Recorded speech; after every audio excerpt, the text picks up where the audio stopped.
up to the same old fight, chasing shadows in the night. Promises made, but I let them fade. Caught in the cycle, I'm feeling betrayed. Round and round, I'm losing ground. Trying to break free, but I can't see. These negative patterns are haunting me. Nights turn to days, I'm losing my way. Thought I found peace, but it's led me astray. Chasing the high, but it only brings pain. The more I run, the less I gain. Chasing dragons, but don't you bring your fire to me. Hey everybody, hey, and welcome to another session of Tarka Said Again. And with us today we have Porctia Symone, and she is a Southern pop artist. Yes, you heard me. Well, Yes. first let's welcome the Southern Belle. Oh, thank you so much for having me, Tarka. Yes, she's a beautiful lady. As Well, you. thank you so much for joining us, and Yes. definitely, had to get you here in the studio with us today so we can take them back to the good old fashioned kid couture days. We met back in the day, many moons ago, when Yeah, my I think it was child like was 2020, 2008.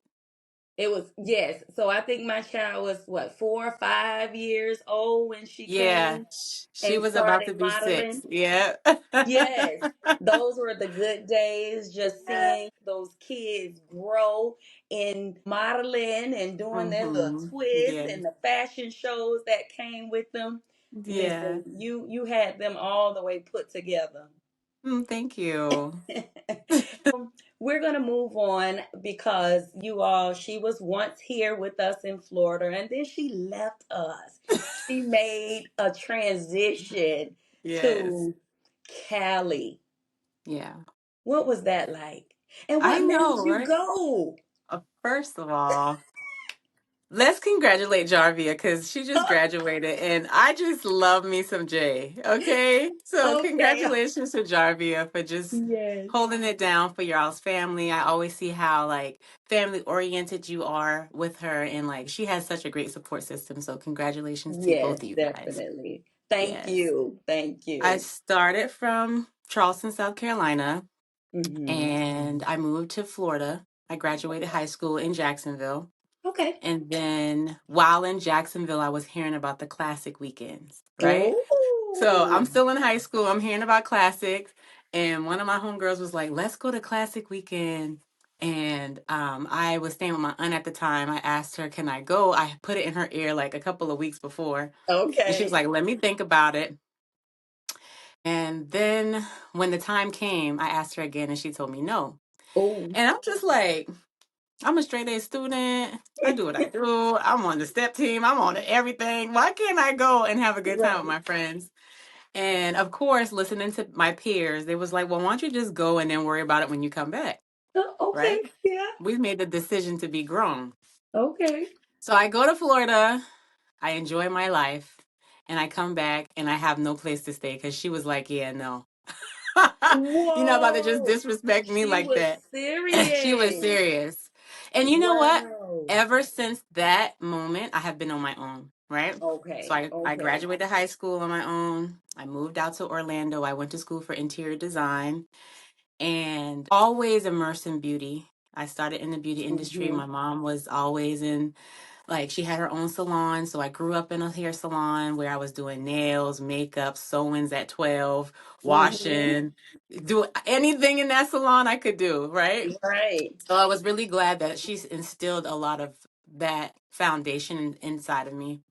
And in Orlando, I had to survive, so I went to school for aesthetics Yes. and I became an esthetician. I worked at Mac Cosmetics for about 5 years, and then I opened my own spa I remember. within yeah within that transition.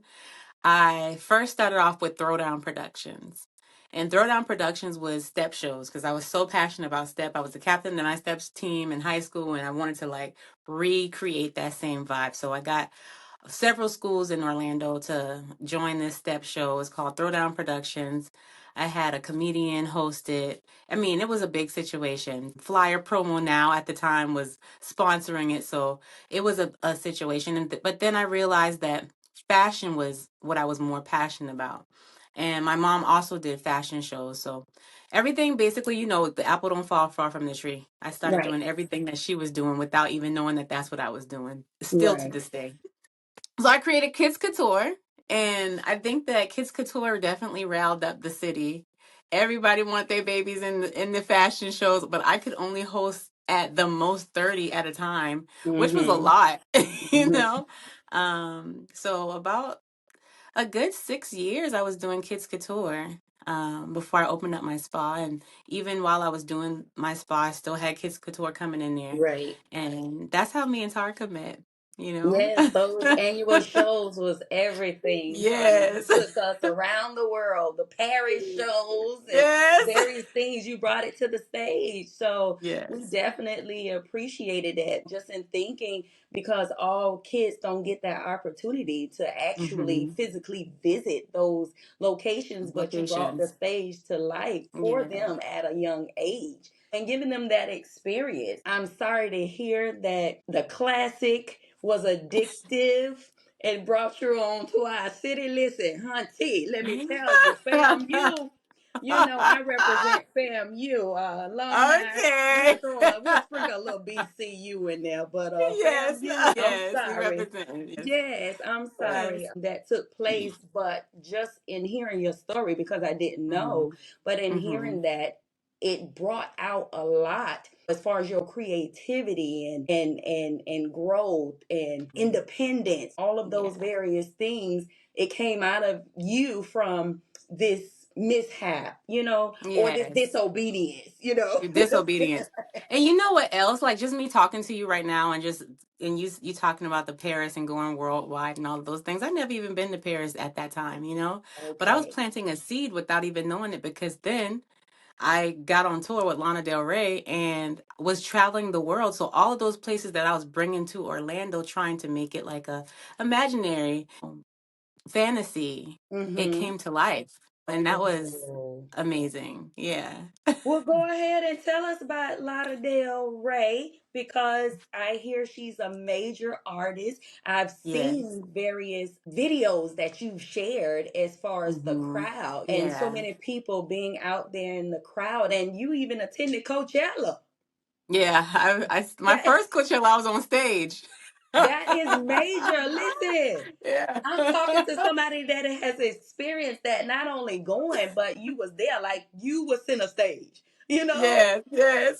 So give us a little background information, one backing up and talking about the major artist and your experience with Yeah. her, how you all Hmm. met up, and then tell us about Coachella. Yeah. So nothing was planned. No, If I'm being honest, I nothing was believe planned. you. I opened up my spa. It was a beautiful situation. Me and my partner went separate ways, and it was time for me to leave. And I Okay. think that prior to me opening the spa, I was ready to take the jump. But I opened the spa, it held me there another 3 years, and I was able to just touch that part of my life that needed to be touched. Once me and my partner separated, I felt like that was the opportunity for me to just recreate myself, reinvent, you know, Portia Symone as not only a person who gives in the community, but also me as an artist. So I moved from Orlando. I drove to Charleston, South Carolina to say bye to my family. I And remember I you was like, packing Ma, up that truck and putting listen, everything in.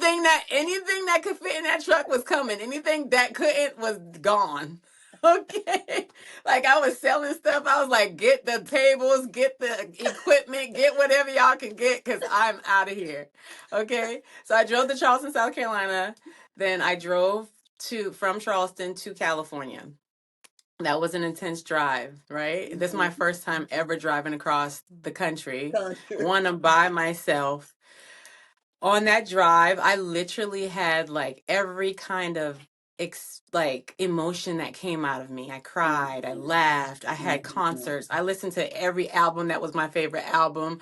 I reflected on what I was leaving, and that was really like detrimental for me to Mhm. feel like I was leaving so many special people and Right, my world that I had created and built in Orlando that I was known for. right, right. Makeup, production, and microblading. When So I you moved to left what was California, something that was you left something that was familiar to mhm, embrace something new, the unknown. And the that's unknown. a lesson within itself. Yes, 100%. Go ahead. I'm sorry to interrupt. No, you're good. I need you to be like, come and bring it back, bring it back. Hopefully I'm staying on topic. So, when I got to California, I was staying with one of my girlfriends, and she was in like a little studio, like one little studio. Um, it was very small. I made sure that I try to get a job before I got there. So it was this place called Seva Beauty, and I was like, well, let me just try to lock something down, make that happen while I try to build myself in Cali and figure out what I'm doing in a whole nother, I feel like, country, to tell you the truth. Hmm. I get to California, and I go for my second interview. The first interview, we got through it and it was over the phone. I felt like it was going to be the perfect thing for me to do to try to get through surviving in California. So Right. he was like, all right, for the second interview, it'll be face to face. So I'm pulling up. I go there and it's at Walmart, right? I pull up in the Walmart parking lot and I'm just like, I call him and I say, "Hey, I'm here in the parking lot, but I don't actually like see where the place is at." He was like, "Oh, come into Walmart. It's like a little third party company." Okay. Girl, I wanted to back that car up, put it in reverse so bad because it was a very humbling experience for me. Like Hmm. coming from owning a full spa and Right. then going into Walmart third party eyebrow situation. But Right. I definitely spoke to God and I was like, Lord, I know that this is something that I should be doing and I need you to just give me the discernment to stay here, right? Okay. Hmm. Not only was it such a good thing for me to do, Walmart gets about 2,500 people in the doors a day.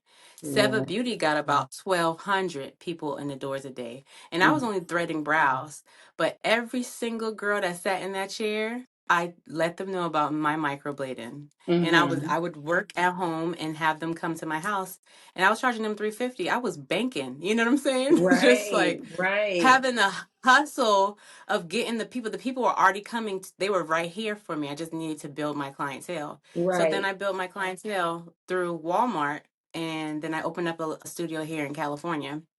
And just And listening to that's you, what if you had not taken that mm-hmm, opportunity? What if you would have backed out of the parking lot, like you said? mm-hmm, It's yeah, and the key point or word that I think I heard you say was it was humbling, and just from that mm-hmm, experience, like you flourished, put more yeah. money in your pocket. Right, Yeah. right, right. More than I would have even imagined, like, okay, P, you was tripping and crying about this little $14 an hour that you're trying to make coming from a whole spa that you had. And I think that I just kept my mind focused. I was probably like, no lie, like 50 pounds heavier at the Okay. time. So I Can was just do like, girl, I was eating. I was eating and maybe depressed, like, Okay. but I didn't know that I was depressed. So I was Mhm. just like, packing on the weight. And when I moved to Cali, I was like, I gotta get my weight together. I need to get my credit Mhm. together. I need to get my life together. I need to build up. I know what I have and I know what I'm capable of doing. So, bam. Right. Through me going through that experience, I had no friends, right? So I joined a dance team called 3XT at the time. One of my best friends now, Furley Prado, her Yeah, and another, her, I remember. yes, her and her partner at the time, Alex K, had a dance company that, they were just doing classes at the time, but through those classes, I was able to find a womanhood in these women that I was dancing with. All of us above 30 years old, but we just trying to like keep our rhythm and keep us going. And it definitely gave me a little bit of life just to be able to like connect with these girls through dance. Right. And and They kept you Alex fit. K, they kept me fit. They kept me looking young. I was hiking and doing all kind of stuff. Girl, we in Okay. Cali, you know. But Alex K did backup dancing and singing for Lana Del Rey, Okay. and me and Alex became really close. So through Alex, I met Lana on a personal note. To be 110%, I didn't really know Lana like that. I didn't know her Okay. music. I didn't know her as who she is right now. So I met Lana on a friend basis, Right. and it was at her house, and we was going to like a little 4th of July gathering, and she was really cool, chill. So I wasn't thinking that she was a whole superstar, you know. And Right. then Alex was like, "Girl, this is like Lana Del Rey. She's like a really big celebrity." And I'm just like, coming from where we come from, Lana Del Rey isn't on our radio. Like, she's not Right. in our playlist. Right. But she said "Young and Beautiful," and that was the soundtrack to the Great Gatsby movie.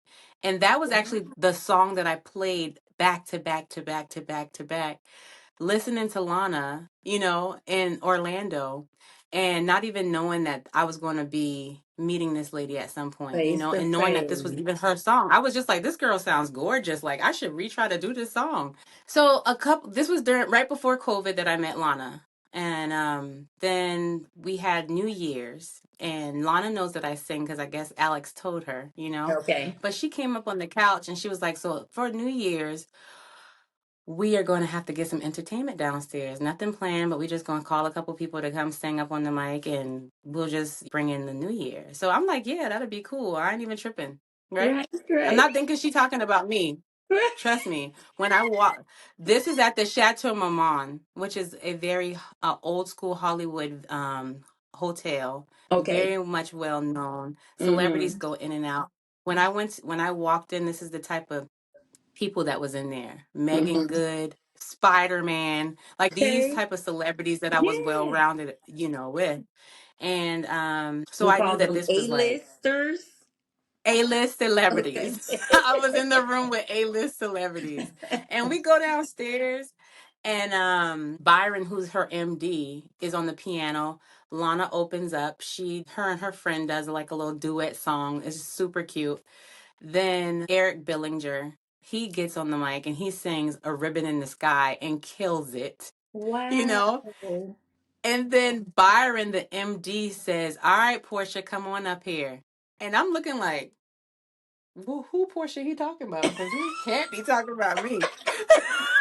And my whole soul, I just like collapsed. I was just Mm-hmm. like, and Alex was like, "Stand up, Portia, stand up." And I was like, "Portia, stand up." And I stand up and I start walking towards the piano. And I'm just like, "Oh my God, what am I going to sing?" I have Right. no idea what I'm going to sing in front of all these people.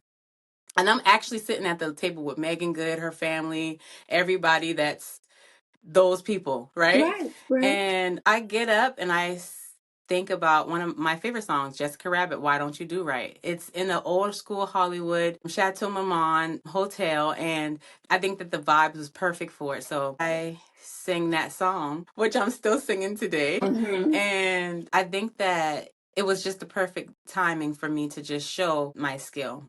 Right. Fast forward, moving fast forward, Furley and Alex puts on a woman empowerment show called She. And Okay. I'm doing like 12 numbers, 12 different outfit changes. I'm in here, I'm like doing a thing. The MD comes, he sees me perform. He's like, "You coming on tour with us, right?" And I was looking at him like, "Well, if my bill's gonna be paid, I'ma come."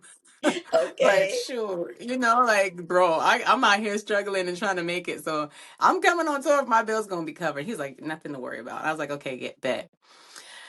We get to fast forwarding where I'm now at my first rehearsal, Okay. and I'm greeted with the band, and I'm greeted with two other singers. Peaches West and Jasmine Rose, right? Okay. They are legends in the BGV world. So this is Mm-hmm. such an honor for me to even be singing with them and in this vicinity. So I'm super grateful and just really trying to like be a sponge and take things in. And they did not make it easy. They was just like, girl, you just coming in here like, me and her, we best friends. We do this type shit. You know what I'm saying? And Mm-hmm. I'm just like, Mm-hmm. okay. So I kind of felt like an outcast, but I had to prove myself that not only am I supposed to be here, but this is what has in the path for me. So I'm going to get vocal lessons, make sure that I know how to harmonize, make sure that I know how to blend well with them. They taught me Right. a lot, and I can never repay them for what they were able to show me. Mm-hmm. The fact that you already had some experience, like you were musically inclined, the confidence Hmm. already was there, not only like working with Kids Couture, but with your other groups that you've been a part of your younger Hmm. years. Yeah. So already having that experience and Yeah. then the culture and like you say, blending with that particular genre, because that could Yeah. be a thing if you have no idea. You know what I'm saying? As Mm-hmm. far as the No, a hundred blending. percent.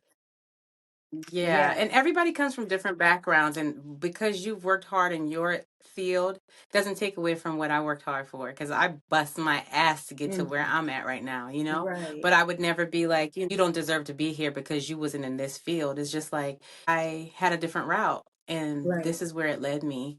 Right. So I was grateful for the opportunity and I showed up professional and I did my job, you Wonderful. know? Wonderful. So, in taking that, because I want to get us over to this solo career Yes. that you're branching Mhm. off into, what lessons from working with the major artist, Miss, Lana Del Rey. yes, Miss Lana Del Rey, from working with her, that you feel you're carrying over to your solo career? Thank you. That's such a good question. My very first show was 100,000 people, Wow. right? Like you were So thrown right in. I was Was no gradual. thrown in there. It was no gradual. My very first show was in Brazil, 100,000 people, and I had to Wow. remember all my words and make sure that you know what? A person that always calms me down, even though like she's my mother, you Hmm. know, but I always go back to Ladybug. This is what you do. Make Hmm. sure you bring it and represent. Hmm. Period. And that's what was in my head. Like, do this for your mom. Do this for what you've been, training to do. All of this, all of these years, this is what you're here to do right now. And I had to silence the noise that Gotcha. was not only outside but inside as well, like my own self, doubt and things. But being with Lana and learning from her, she taught me how to be cinematic. She Okay. she she taught me how to build my own world. From her, I know how to build a world. I know how to, speak to my audience and be very much so hands on with them on the ground. And I think that her just being so humble with the whole world tapping into her, it just showed me the grace that I need to have in my artistry. So, what do you think was that moment with you? Because you're still considered working with her, correct? So, what do you think Mm-hmm. was the Yes. moment that you realized from stepping, say, from behind the mic now into like the spotlight of your Mm-hmm. own solo career? What made Yeah. you say, let me Oh, go for it? right. I think that was always the goal for me Okay. prior to Lana Del Rey. My grandfather was a gospel artist. He had his own gospel band called Deacon James and the Sons of Grace, and he toured the world as well. Yeah. So as a child, they would put the cousins together to try to make a little band, and we would go through, like church talent shows and was winning them, Mm-hmm. So Mm-hmm. I've always been musically inclined, and I think that I've always wanted to be an artist, right? Okay. I feel like I'm not going to say that I stumbled upon Lana Del Rey as a backup singer, but it definitely gave me the experience and the confidence that I needed that I was missing. It was a piece that I was missing and it was the confidence. So the project was always going to happen. I just didn't know when, you know? As an independent artist, it's very hard to try to find your sound, to get with the right engineer who's going to make you sound radio ready, putting money behind it. And as a struggling artist, I just didn't have the funds to back me up. So here and now, at this very young age, Yes, ma'am. I'm able to put out my first album. And the album is called Velvet Smoke. It is very Velvet much so rooted Smoke. in my Southern Belle. Yeah. Roots, your Southern It's Belle very much so. roots. Named the album Velvet Smoke because I feel like it defines me. Very much so, like calm and sexy, but also very much so like don't play with me because I want the Hmm. smoke. I'm coming Right. for it. Give And it to anybody me. who's a hater at any kind of thing, listen, come on, cause she ready. That's you know what I'm Right, saying. So right. yeah, I love that. my thank you. My first single is called Chasin Dragons. And it's doing really good. I was able to perform it on Sunday live at Vinyl to Viral, which is Furley Prado's show that she just produced in San Diego, California. And that was amazing. The venue was at Lulu's Jungle Room, which was gorgeous. Hmm. And even though this was her show, it definitely still fit into what I was doing as well. As an independent artist, she gave me that platform to just perform my music live, and I'm forever grateful for her for doing that. And I love the dress that you wore for that performance as well. I think it all went together. Thank you. Yeah. And just going back a Yeah. bit and listening to you, and you talk about your grandfather, that puts me back, of course, my book, Addictive Patterns, when I talk about those generational Yeah. things that are passed down from one generation to another. That's considered an inherited Mhm. talent, what you're doing. It's Yes. just a Yeah. stem from your grandparents. For him, he'll be like, that's the wrong genre, but the right attitude. Ah, okay. Well, there it is.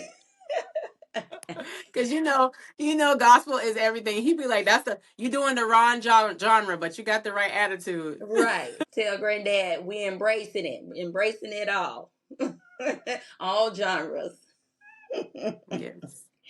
But you Yes, want the all genres. listener, right? What do you want the listener to know or understand about Portia Simone when they hear your music for the first time? I want them to be able to relate to things that women go through, right? The reason why I decided to do Southern pop is because I can tell stories, right? I can tell my story. I can tell stories of like scenarios that people have gone through. And I hope that they're able to relate and be like, you know what? She made me feel her. She made me appreciate what she has going on because I've been through Right, that. right. It's always good when someone, of course, can relate, to you. Do you have any upcoming events in the making? I have literally just done so much stuff this past weekend, right? Okay. Like I said, I just performed in San Diego, and today around 2:30, I have a studio session to complete a few more songs on the album.